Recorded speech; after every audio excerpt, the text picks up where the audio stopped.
So most times when people plan of relocating from their home destination or from, let's say, from point A to point B, there are a few things that they sometimes consider. And I feel like if you plan to relocate from, let's say, from Africa and to maybe Qatar or any other country, you are coming or you are traveling with the intention of moving from level 1 to level 5, right? Not from level 1 and stuck at level 1, level 1, just like that. Usually it's just like from level 1 to level 2 to level 3 to level 4 and so on and so forth. So in this video, if you're planning to come to Qatar, or if you've had Qatar in your heart and you've always wanted to come to Qatar and work, and maybe probably that is how come you found this video. You've been searching on YouTube, you've been searching on Google how to come to Qatar with a sponsorship visa and all of that. Today I'm not here to talk about sponsorship, or I'm not here to talk about, yeah, it's kind of related to jobs, but it's all about things to consider if you plan to relocate to Qatar. Yes, I know maybe people have made a lot of videos talking about stuff like this, but mine is kind of different, because now I'm not going to talk from things that I've seen on the internet or things that I've watched in the news or whatsoever. It's basically people's experience, things that I've experienced by myself. I've been here for quite some time, not too long, but quite some time, and I've been able to do a lot of research, and I've been able to experience and encountered so many things that I feel like, I can share these things to people who want to visit to Qatar. Now, first of all, if you want to relocate to Qatar, Qatar is a sponsored based country, so there is no way you can work for yourself. Now, there might be a few people here who are sponsored by their family. Let's say I'm earning a lot of money and I want to sponsor someone. Yeah, I can do that. But if that is not the case, and maybe you are coming through a sponsored visa, like a company is recruiting you through an agency in your home country or in a particular destination to Qatar here, then you pretty much don't have a lot of choice, because trust me, you're coming here with a work visa, and a work visa kind of limits you. It's not like some other part of the world or some other part of the countries where you can work for multiple companies, right? Like the US and so forth and so on. But then even in Qatar, you can try some part-time jobs, but these are illegal stuff, but it's not too strict. Like if you're not being caught, then it's like you won against your sponsor or whatsoever. But if you get caught, yeah, they might ask you why are you using their work permit to work for somebody else, which is totally illegal here. But I feel like, for instance, for me, I finish work 1 p.m. during the afternoon, right? So after that, I have a lot of time in my hands, but guess what? I can't do any other thing than to do YouTube and to do other research, So that is about that. Imagine if I ended up in a country where I could do multiple jobs. Like 1 p.m. I'm done with work, I find something else to do, I find another thing to do, and so on and so forth. So I can earn, or so I can have multiple streams of income. But in Qatar here, it's not like that. So if you come into Qatar here, all these things you need to consider. Usually people go to agents to bring them into Qatar here, right? I hope I'm making sense. So they go to agents for the agents to help them, not like help, because yeah, it's like a trade, right? So as far as you're paying for the services, it's not a help. It's just like it's a trade, it's a business. So I wouldn't say it's a help. So yeah, let's cut to the chase. So let's say you go to an agency to run a business with them, for them to bring you to Qatar or to any part of this world. They tell you the kind of job offers they have. In my case, when I wanted to come here, the kind of job I wanted to come here with, the agent didn't have, and he didn't tell me anything. So yeah, I'm not even going to talk about myself. So usually when you come in here, the agent has to reveal to you the amount of money you'll be paid, everything. You'll be told everything back in Ghana or back in your home country before you even get here. So now minimum salary that is being paid here is like 1,000 riyals, right? 1,000 riyals. I don't know, you can do conversion to your own currency and then see how much it is. You might think it's a lot, but that money, if you send back home, it's a lot, but over here it's nothing. Myself, there is no way I can survive on 1,000 for 3 weeks or even two weeks, depending on your style of living.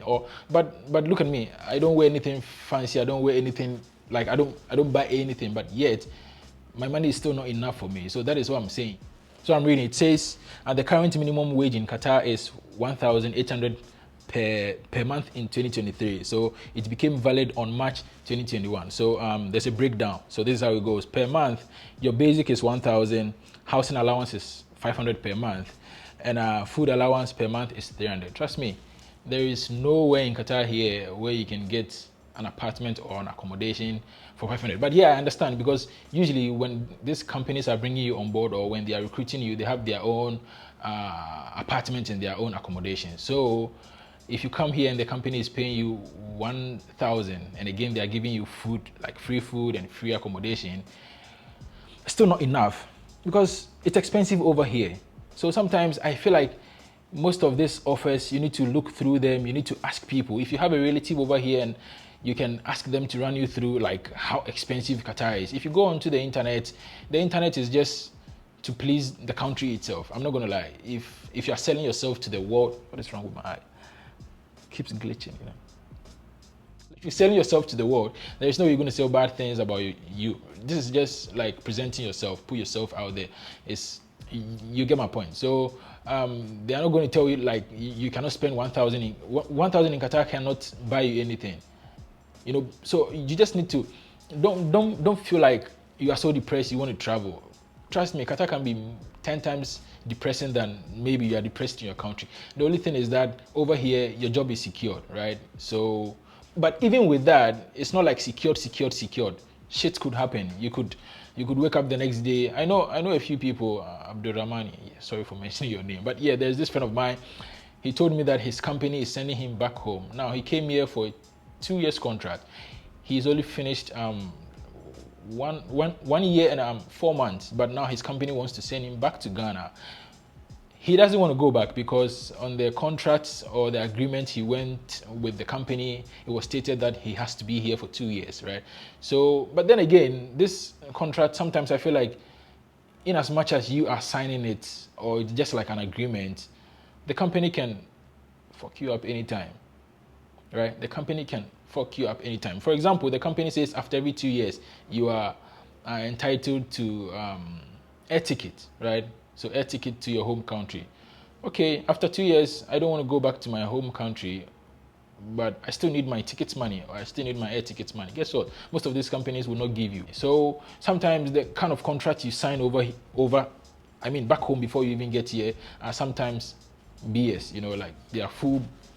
I don't want to say that word, but yeah, anyways, you need to consider all these things before you get here. So I've met a few, now I'm talking from experience, but like I've met a few people who are stuck over here, they are depressed, they can't go back home. And also some of them have, like myself, when I was coming here, I was like, no, I'm just coming here for like two years, and then I'll, fly back home. But trust me, 2 years, I'm in my 5th year now. It happens. I know a lot of people who have been here for like 7 years, 8 years, or even more.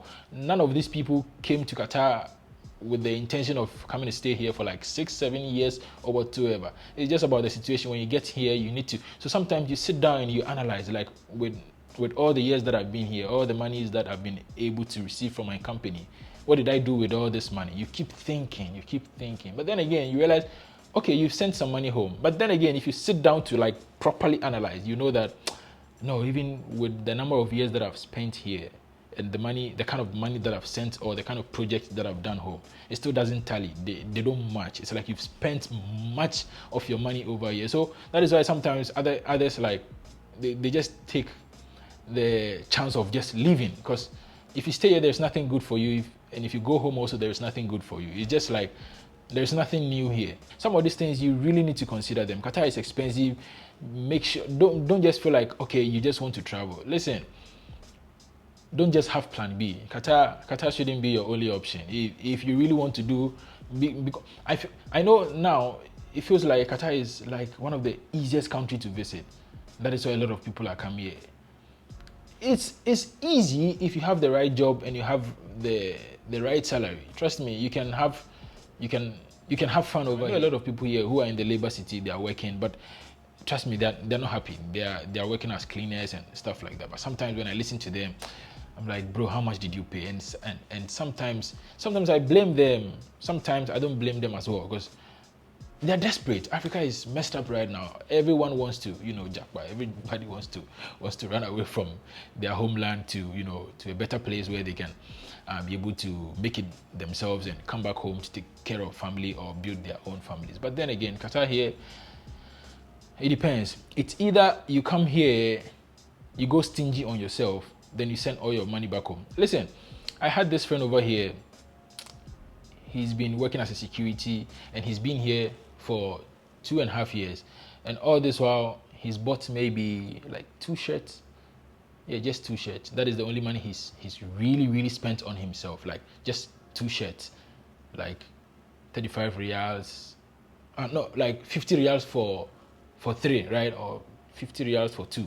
Yeah, that is the only money he's been able to spend on himself. And this guy looks so miserable. Sometimes when I see him, I'm like, bro, you need to motivate people to travel into Qatar. Guess what?